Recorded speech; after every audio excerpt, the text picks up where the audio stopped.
మన జీవితంలో కొంతమంది ఉంటారు. వాళ్ళ పని మనల్ని ఇబ్బంది పెట్టడమే, మన మనసును గాయపడేలా మాట్లాడడం.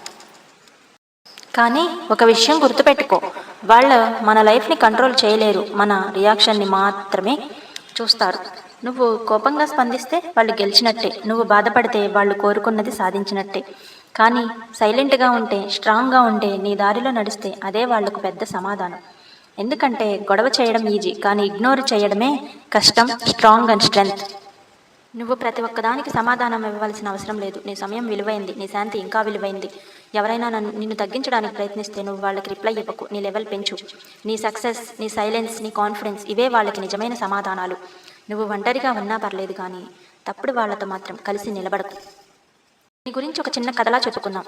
ఒక ఊరిలో సరిత అనే అమ్మాయి ఉండేది. చాలా నిశ్శబ్దంగా తన పనుల్లో తాను నిమగ్నమై ఉండేది. పక్కింట్లో కొంతమంది మహిళలు ఆమెను ఎప్పుడు ఇబ్బంది పెట్టేవారు. ఎప్పుడు సైలెంట్గా ఉంటుంది, ఇదేమో యాటిట్యూడ్ చూపిస్తుంది అని మాట్లాడుకుంటూ ఏం చేసినా తప్పే అన్నట్లు ఉండేవారు.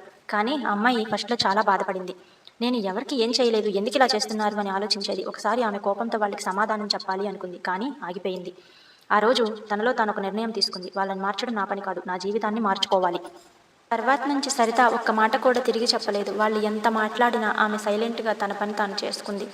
టైం వేస్ట్ చేసుకోకుండా కొత్త స్కిల్స్, తన లక్ష్యాల మీద ఫోకస్ పెట్టింది. కొన్ని నెలల తర్వాత ఆమె మంచి పని సంపాదించుకుంది. ఇంట్లో వాళ్ళకి హెల్ప్ చేయడం మొదలుపెట్టింది. ఆమె జీవితంలో వచ్చిన మార్పు చూసి ముందు ఆమెను ఇబ్బంది పెట్టిన వాళ్లే ఆశ్చర్యపోయారు. ఒకరోజు వాళ్ళల్లో ఒకరు వచ్చి అడిగారు, నిన్ను అంతగా ఇబ్బంది పెట్టి మాట్లాడినా నువ్వెందుకు ఒక్కసారి కూడా రియాక్ట్ అవ్వలేదు అని. సరిత నవ్వుతూ ఒకే ఒక మాట చెప్పింది, మీ మాటలకు సమాధానం ఇవ్వడానికి నా సమయం చాలా విలువైనది. నా జీవితాన్ని మెరుగుపరుచుకోవడం నాకు చాలా ముఖ్యం. ఇప్పుడు వాళ్ళకి సమాధానం దొరికింది. కానీ మనం తెలుసుకోవాల్సిన విషయం ఏమిటంటే, కొన్ని యుద్ధాలు మాటలతో గెలవలేం. మన నిశ్శబ్దం, మన విజయంతోనే గెలవాలి. ఈ వీడియో మీకు నచ్చితే చిన్న లైక్ తప్పకుండా ఇవ్వండి.